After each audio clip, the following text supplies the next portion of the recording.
Hey there guys, welcome back to AFC Game by Game. I hope you're all doing really well. This is a video that I've wanted to make ever since that we found out we were going to be in the competition, and it's going to be difficult acclimatising to it given that we're so accustomed to being in Champions League football. I think you all know what I'm going to talk about. It is the Europa League and how Arsenal should approach it, how I think Arsenal should be approaching this competition, and whether or not we should be taking it seriously.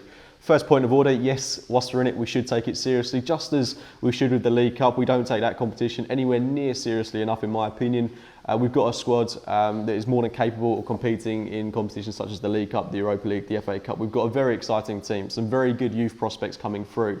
What I'd say about the Europa League for me is that with the players we've got, with the likes of Jack Wilshere, El Nene, Francis Coquelin, Gabriel, Mertesacker, Callum Chambers if he remains on at the club, Welbeck, Giroud, Walcott. I mean, I've practically named a full 11 there, and these are players that can play in the Europa League.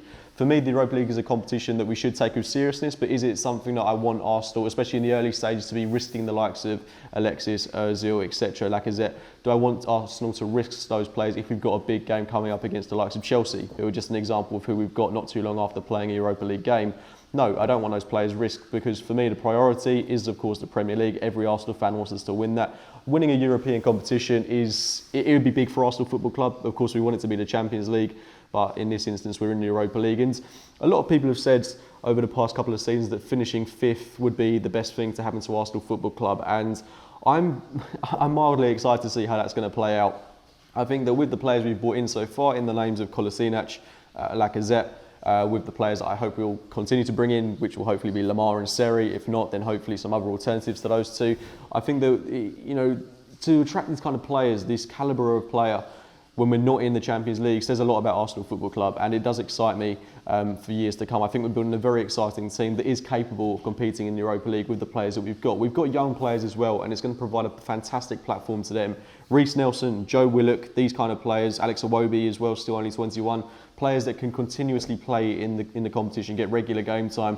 It's a massive opportunity for someone like Jack Wilshere, I think. I know that might sound a little bit ridiculous, but if you look at it from the perspective of he's not going to get regular game time in the Premier League, we don't know what his injury record will be like going into the season. Hopefully he remains injury free. Props to Eddie Howe for keeping him fit for the majority of last season. I think that this is a great opportunity for him to play regularly on a fortnightly basis, and then maybe get a chance in the Premier League. There's no reason why someone like Jack Wilshere, El Nene, etc., if they have a couple of good games, can't break into the first team. If they're on form, they've got a great opportunity here to play regularly and get into the team on a more regular basis. So very exciting on that front. But as I say, it's a competition that Arsenal have to be taking seriously. But with the squad we've got, then there's no reason why we should be risking the likes of Alexis Ozil. We've got a team that's capable of beating the likes of whoever that we've got to play in Ukraine, Russia, Siberia. We've got a team that should be capable of going out there and beating these teams. I don't want us to take it with disregard, with disrespect, like we did when we played Dynamo Zagreb and we fielded a League Cup team and we went out and lost that game. That was absolutely pathetic. As I say, with the squad and the calibre of players we've got to be taking this competition with the seriousness that it kind of deserves in a way. It's a European competition. A lot of teams would be very privileged to be in it. Whilst we're in it, we should go out there, we should win it. And it's if we are not to do particularly well in the Premier League, fingers crossed we'll go out there and win it. It's another entry spot into the Champions League. So vital Arsenal win it. And I just hope that we go out there and do it. As I say, for me, it's a great opportunity for young players. Reece Nelson, someone that I've particularly got my eye on this season. I really hope that he breaks through into the Europa League team and then gets that opportunity in the first team. But yeah, the Europa League, I'm looking forward to seeing how it plays out. Get your thoughts on it in the comments box below. Please do be sure to drop a like on this video if you have enjoyed it. Subscribe to AFC Game by Game. I'm going to try and get more and more original content out there as possible, and I do want you to be a part of that. So as I say, subscribe to the channel, drop a like on the video, and as always, I'll be speaking to you very soon.